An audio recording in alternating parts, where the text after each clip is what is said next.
Channel వీక్షిస్తున్నటువంటి ప్రేక్షకులకి నా యొక్క శుభాభినందనలు. ఈ పిఎంసి ఛానల్ ద్వారా ఆరోగ్యమే మహాభాగ్యం అనే శీర్షిక ద్వారా చాలా రకాల వ్యాధుల గురించి, వాటి యొక్క లక్షణాల గురించి, వస్తే తీసుకోవాల్సినటువంటి జాగ్రత్తలు, చికిత్సా విధానాలు ఇత్యాది విషయాలని గత ఎపిసోడ్లో తెలుసుకొని ఉన్నాము. నా పేరు డాక్టర్ డి బాలకృష్ణన్, ఆయుర్వేద వైద్యరత్న శ్రీ కౌశిక్ ఆయుర్వేద నిలయం, దిల్సుఖ్ నగర్, హైదరాబాద్ నుండి మాట్లాడుతున్నాను. సో రకరకాల వ్యాధులు, రకరకాల జబ్బులు వస్తూనే ఉన్నాయి. మనం ఎంత తెలుసుకున్నప్పటికీ, ఎంత జాగ్రత్తగా ఉన్నప్పటికీ ఇంకా మనకు తెలియని జబ్బులెన్నో, వ్యాధులెన్నో వస్తూనే ఉన్నాయి. మనకు ఎంత తెలిసినప్పటికీ ఇంకా తెలుసుకోవాల్సినటువంటి విషయాలు ఎన్నో ఉన్నాయి. కాబట్టి మనకు తెలియని విషయాలను జాగ్రత్తగా ఆలకించి విని అవలంబించడం ద్వారా మనకు లాభం చేకూరుతుంది. తద్వారా మన యొక్క ఆరోగ్యం బాగుంటుంది. మనం అనారోగ్య బారిన పడకుండా జాగ్రత్తలు తీసుకునే అవకాశం ఉంటుంది. కాబట్టి మేము చెప్తున్నటువంటి ఈ కార్యక్రమాలను నిశ్చితంగా పరిశీలించి, ఆలకించి, అవసరమైన వాటిని మీరు అవలంబించినట్లయితే మీ యొక్క శరీరాన్ని అనారోగ్య బారిన పడకుండా కాపాడుకునే అవకాశం ఉంది. వ్యాధులు వచ్చాక జాగ్రత్త పడే కన్నా రాకుండా ముందు జాగ్రత్తలు తీసుకోవడం ఎంతైనా అవసరం. ఎలాంటి వ్యాధి అయినా మనం తీసుకునేటటువంటి జాగ్రత్తలపైన ఆధారపడి ఉంటుంది. మనం జీవించే జీవన విధానం కానివ్వండి, ఇత్యాది లక్షణాల వల్ల మనకి అవసరం లేనటువంటి అలవాట్లతో రకరకాల వ్యాధులు వస్తున్నాయి. కాబట్టి ఏ వ్యాధి అయినప్పటికీ రావడానికి చాలా వరకు మనకు తెలియకుండా మనమే కారణమవుతున్నాము. అది ఎలానంటే శబ్ద కాలుష్యం, వాయు కాలుష్యం, ఆహార కాలుష్యం, నీటి కాలుష్యం, ఇలా ప్రతి దానిలోనూ కల్తీ, కాలుష్యం కాలుష్యం కాలుష్యం, ఈ అన్ని రకాల కాలుష్యాలు చేరి మనకు తెలియనటువంటి వింత వ్యాధులు, విపరీతమైనటువంటి వ్యాధులు వస్తున్నాయి. జబ్బుల బారిన పడుతున్నాము. మరి ఆ జబ్బులు బారిన పడిన తర్వాత అవి ఎలాంటి జబ్బులు ఏంటి తెలుసుకోవడానికి ఆసుపత్రుల చుట్టూ వెళ్ళడం, తిరగడం, ఆ తిరిగి తిరిగి వేసారి మరి ఇంకో కొత్త జబ్బు తెచ్చుకోవడం జరుగుతుంది. అందువల్ల రాకుండా ముందు జాగ్రత్తలు పాటించడం ఎంతైనా మంచిది.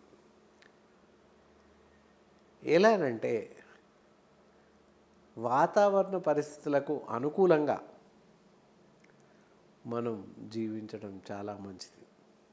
శీతాకాలం అనుకోండి, ఊలెన్ దుస్తులు ధరించడం, చలిలో వెళ్ళకుండా ఉండడం ఇత్యాది విషయాలతో జాగ్రత్త పడినట్లయితే ఈ శీతాకాలంలో వచ్చేటటువంటి వ్యాధుల బారిన పడకుండా జాగ్రత్త పడే అవకాశం ఉంది. అలాగే వేసవి కాలంలో ఎండలో వెళ్ళకుండా, ఒకవేళ వెళ్ళినప్పటికీ గొడుగులు లాంటివి తీసుకొని వెళ్ళడం అన్యదా శ్రేయస్కరం. ఎండదెబ్బ తగలకుండా క్యాప్స్ పెట్టుకోవడము అలాంటివి చేయడం వల్ల కూడా కొంతవరకు మనని మనం కాపాడుకునే అవకాశం ఉంటుంది. అలాగే వర్షాకాలంలో వర్షంలో తడవకుండా రెయిన్ కోట్స్ కానీ క్యాప్స్ కానీ పెట్టుకొని వెళ్ళడం, తప్పనిసరి అయితే తప్ప వర్షంలో వెళ్ళకూడదు. అలా వెళ్ళినప్పుడు వర్షంలో తడవకుండా ఉండడానికి రెయిన్ కోట్ లాంటివి లేదా గొడుగు, క్యాప్స్ ఇలాంటివి ధరించి బయటకు వెళ్ళడం వల్ల వాతావరణ పరిస్థితుల నుంచి మనల్ని మనం రక్షించుకునే అవకాశం ఉంది. ఇలా మనం వాతావరణ పరిస్థితులను ద్వారా మనను రక్షించుకోవడం ద్వారా చాలా రకాల వ్యాధులు రాకుండా జాగ్రత్త పడ్డ వాళ్ళమవుతాము. కావున ఈ లక్షణాలను, ఈ జాగ్రత్తలను పాటించినట్లయితే చాలా రకాల వ్యాధులు రాకుండా మనల్ని మనం కాపాడుకోవచ్చు. ఇంకా విషయానికి వస్తే, ఈరోజు మనకి సర్వత్రా వింటూనే ఉన్నాము, ఏంటి, గ్యాస్ ట్రబుల్స్, యాసిడిటీస్. ప్రతి మనిషి నాకు గ్యాస్ ట్రబుల్ ఉందండి, గ్యాస్ ప్రాబ్లం ఉంది, యాసిడిటీ ప్రాబ్లం ఉంది అని విన్న 10 మందితో మాట్లాడితే కనీసం 8 మంది 9 మంది మనకు అదే విషయం చెప్తారు, నాకు గ్యాస్ ట్రబుల్ ఉంది, నాకు గ్యాస్ ట్రబుల్ ఉంది అని చెప్తారు. ఇక్కడ ఏంటి అంటే అవగాహన లోహం ఉంది. ఎలాంటి లక్షణాలు ఉంటే గ్యాస్ ట్రబుల్, గ్యాస్ ప్రాబ్లం అనేది ఎవరికి తెలియదు.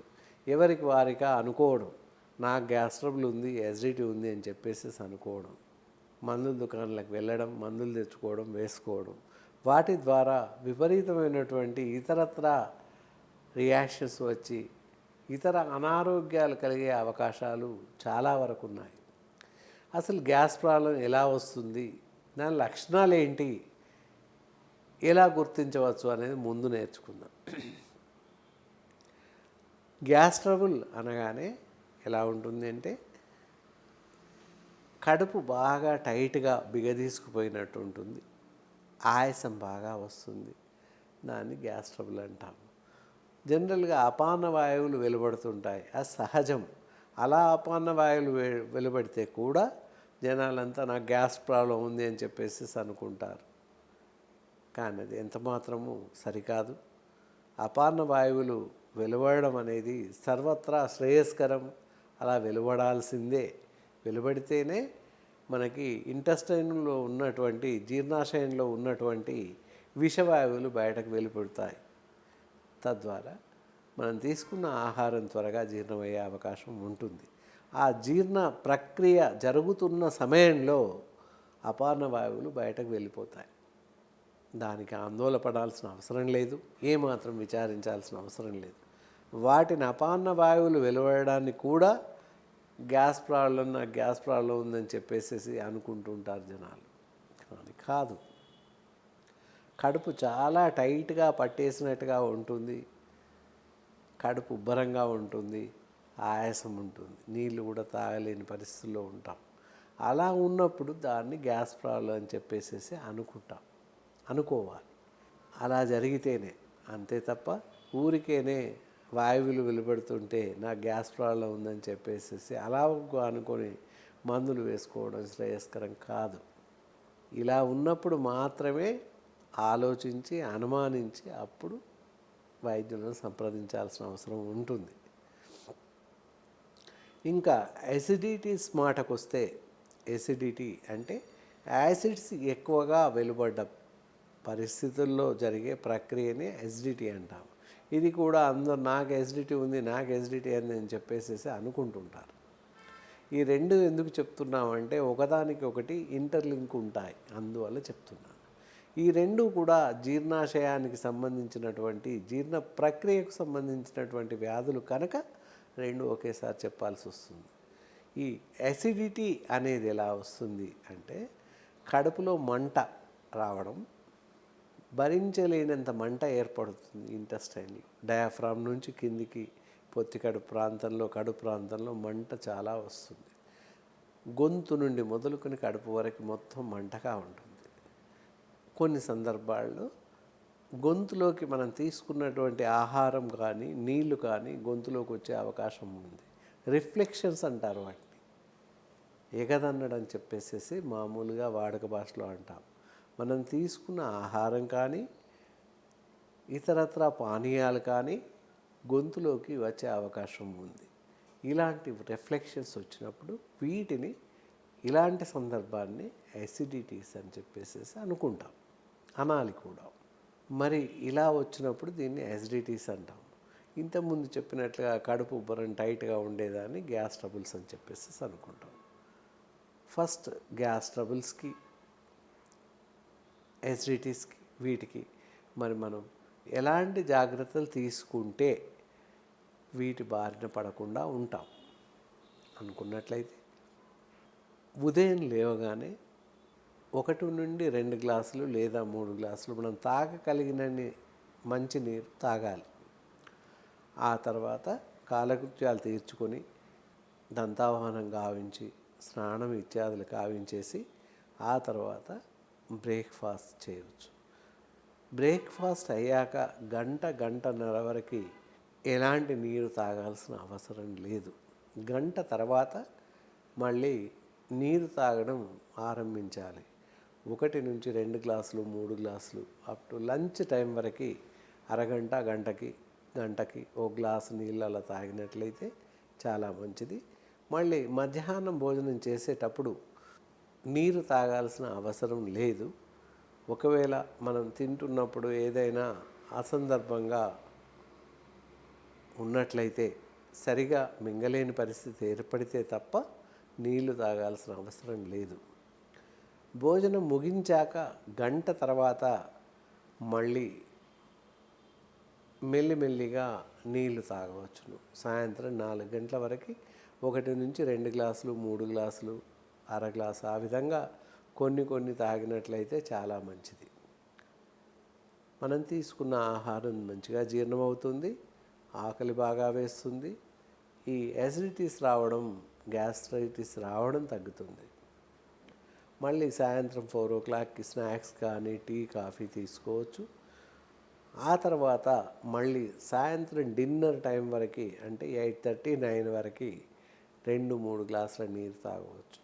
అంటే మొత్తం ఉదయం 8 గంటలు 6 గంటల నుంచి మొదలుకొని నైట్ 9 వరకు 4 నుండి 5 లీటర్ల నీళ్ళు తీసుకోవాలి. ఈ విధంగా తీసుకున్నట్లయితే మన శరీరానికి సరిపడేటటువంటి నీరు సమకూరుతుంది.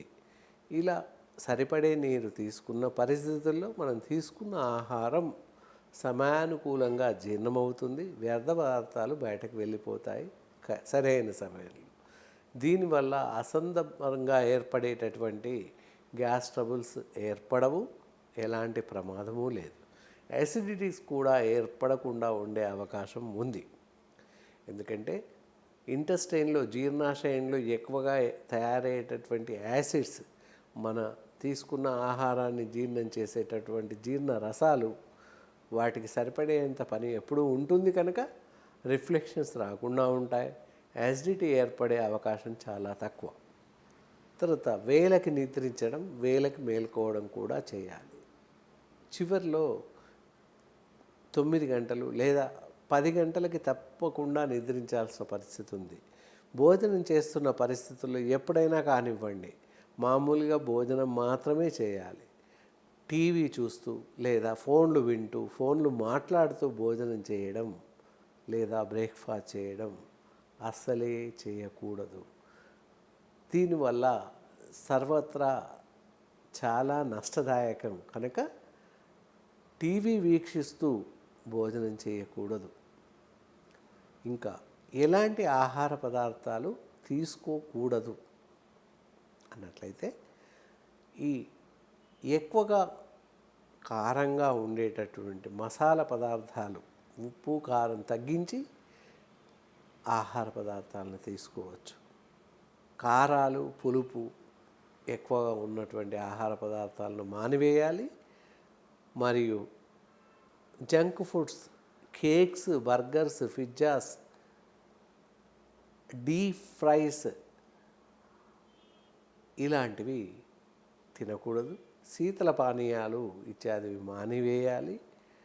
ఇవి మానివేసినట్లయితే, బయట పదార్థాలు తినకుండా ఉన్నట్లయితే గ్యాస్ ట్రబుల్స్ కానీ యాసిడిటీస్ కానీ మన దరిదాపుల్లోకి రావు. ఇంకా ఎలాంటి ఆహార పదార్థాలు తీసుకోవాలి, తీసుకోవలసిన ఆహార పదార్థాలు గమనించండి. చప్పగా పూర్తిగా ఉడికినటువంటి ఆహార పదార్థాలు తీసుకోవాలి. నిలవ పచ్చళ్ళు కానీ ఫ్రిడ్జ్లో స్టోర్ చేసిన ఆహార పదార్థాలను తిరిగి వేడి చేసి తినడం ద్వారా కానీ ఇబ్బందులు ఏర్పడే అవకాశం ఉంది. దానివల్ల రిఫ్లెక్షన్స్, గ్యాస్ ట్రబుల్స్ ఎక్కువగా వచ్చే అవకాశం ఉన్నాయి. కాబట్టి నిల్వ పదార్థాలు, నిల్వ ఆహార పదార్థాలు భుజించకూడదు. ఫ్రిడ్జ్లో పెట్టినటువంటి ఆహార పదార్థాలను వేడి చేసి తినడం మంచిది కాదు. అలాగే వాడిన నూనెను మళ్ళీ మళ్ళీ వేడి చేస్తూ వాడడం కూడా శ్రేయస్కరం కాదు. ఇలా ఈ విధంగా తీసుకోవాలి. అన్ని రకాల కూరగాయలని నిరభ్యంతరంగా వాడవచ్చును. పూర్తిగా ఉడికిన ఆహారాన్ని మాత్రమే తీసుకోవాలి. ఇంకా పాలు, పళ్ళ రసాలను ప్రతిరోజు తీసుకోవచ్చు. ఇలా తీసుకున్నట్లయితే సర్వత్రా శ్రేయస్కరం. తేలిగ్గా జీర్ణమయ్యేటటువంటి ఆహార పదార్థాలను భుజించడం ఎంతైనా అవసరం. ఈ విధంగా పైన చెప్పిన ఆహార పదార్థాలను తీసుకుంటున్నట్లయితే యాసిడిటీ బారిన పడినప్పటికీ తొందరగా తగ్గే అవకాశం ఉంటుంది. ఇంకా ఈ గ్యాస్ ట్రబుల్స్ ఏర్పడినప్పుడు మరి మనం ఇంట్లో తయారు చేసుకుని వాడే మందులు ఏమైనా ఉన్నాయా అనేటటువంటి డౌట్ మనకి వస్తుంది. ఇంట్లో మీకు మీరుగా తయారు చేసుకునేటటువంటి ఔషధం చెప్తాను, వినండి. వాము, ఓమ అంటే అందరికీ తెలుసు. ఒక 20 గ్రాముల ఓమను తీసుకొని ఒక పాత్రలో తీసుకొని అది మునిగే అంతవరకు నిమ్మరసం పిండాలి. నిమ్మరసం పిండి రాత్రంతా నిమ్మరసంలో నాననిచ్చి ఉదయం అందులో నుంచి ఓము తీసి ఎండపెట్టాలి. మనకు ఆ నిమ్మరసం సరిపడినట్టయితే మరి కాస్త నిమ్మరసాన్ని పిండి మొత్తం పైన ఓమ మునిగేటట్టుగా నిమ్మరసంలో మునిగే విధంగా వేసేసి ఉంచాలి. అలా ఆ విధంగా రాత్రి నానబెట్టాలి. రాత్రంతా ఉదయం తీసి ఎండలో ఎండబెట్టాలి. ఈ విధంగా 7 నుంచి 8 రోజులు అదే విధంగా రాత్రి నానబెట్టాలి, ఉదయం ఎండబెట్టాలి. ఒక 2 రోజులు పూర్తిగా ఎండించి దాన్ని చూర్ణం చేసుకొని గాలి దూరని గాజు సీసాలో భద్రపరుచుకొని ఒక 2 గ్రాములు ఉదయం సాయంత్రం దానికి సైంధవ లవణాన్ని కలిపి తిన్నట్లయితే ఈ యాసిడిటీస్, గ్యాస్ ట్రబుల్స్ తగ్గిపోయే అవకాశం ఉంది. ఇంకొక చిట్కా, గొంతులో మంట, కడుపులో మంట వచ్చినప్పుడు ఈ బ్లాక్ పెప్పర్ పౌడర్, నల్ల మిరియాలు అంటారు, నల్ల మిరియాల పౌడర్, తర్వాత మజ్జిగ, ఒక అరకప్పు మజ్జిగ, చిలికిన మజ్జిగ అనగానే పెరుగులో కొన్ని నీళ్ళు పోసేసి కలిపి తీసుకోవడం కాదు. మజ్జిగ పాలలాగా గడ్డలు లేకుండా మంచిగా కలిపేసి అలా తయారు చేసిన మజ్జిగని ఒక అరకప్పు తీసుకొని ఒక 2 చిటికల బ్లాక్ పెప్పర్ పౌడర్ అందులో వేసి మనం తాగినట్లయితే వితిన్ మినిట్స్ 5-6 నిమిషాల్లో మన కడుపులో లేదా గొంతులో వచ్చినటువంటి మంట, అసిడిటీ పూర్తిగా నివారించబడుతుంది, తగ్గిపోతుంది. ఇలా మన చేతిలోనే, వంటింట్లోనే వైద్యం ఉంది. కాబట్టి జాగ్రత్తగా తగ్గే వరకు ఒక 2 నుంచి 3 రోజులు, 4 రోజులు వాడినట్లయితే అసిడిటీ పూర్తిగా తగ్గిపోయే అవకాశం ఉంది. ముఖ్యంగా తేలికగా జీర్ణమయ్యేటటువంటి ఆహార పదార్థాలను తీసుకుంటూ ఈ ఔషధ సేవన విధానాన్ని సేవించినట్లయితే అసిడిటీ బారిన పడ్డవాళ్ళు పూర్తిగా తగ్గించుకునే అవకాశం ఉంది. ఇంకా గ్యాస్ట్రైటిస్, గ్యాస్ ట్రబుల్స్ అన్నాము, కడుపు ఉబ్బరం టైట్గా ఉంది అనుకున్నాం. దానికి ఇందాక పైన చెప్పినటువంటి ఓముతో తయారు చేసినటువంటి మందు పనిచేస్తుంది. అదే కాకుండా ఇంకొక పద్ధతి కూడా ఉంది, రెండవ పద్ధతి.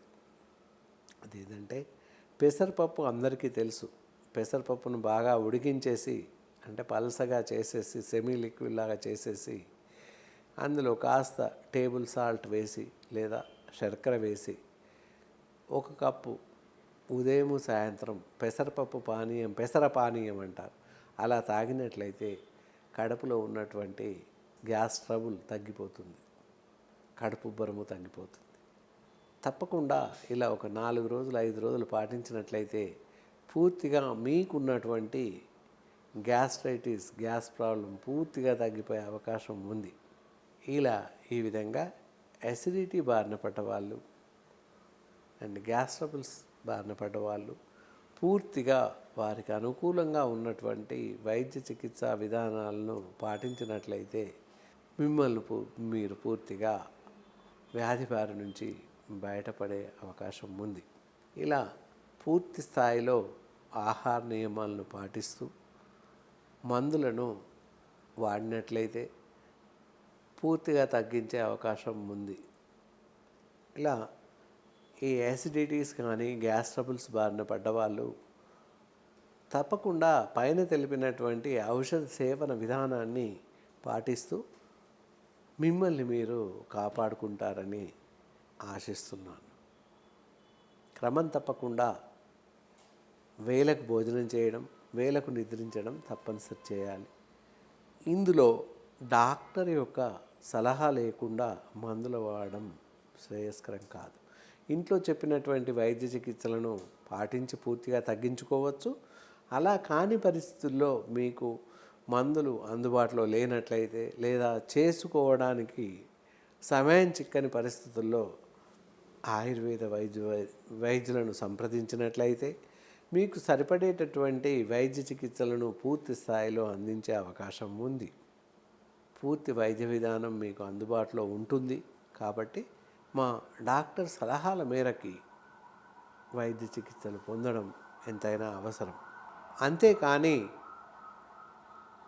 గ్యాస్ట్రైటిస్ ఉంది, యాసిడిటీ ఉంది అని మీకు మీరుగా అనుమానించి మందుల దుకాణాలకు వెళ్ళి మందు గోళీలు తీసుకొని లేదా ఏదో పౌడర్స్ తీసుకొని వాడడం అసలే శ్రేయస్కరం కాదు.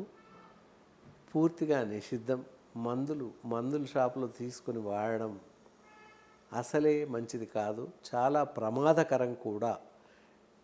ఈ గ్యాస్ట్రైటిస్కి యాసిడిటీకి వాడుతున్నటువంటి మందుల వల్ల కీళ్ళ వాతము, కీళ్ళ నొప్పులు వచ్చే అవకాశం చాలా ఉంది.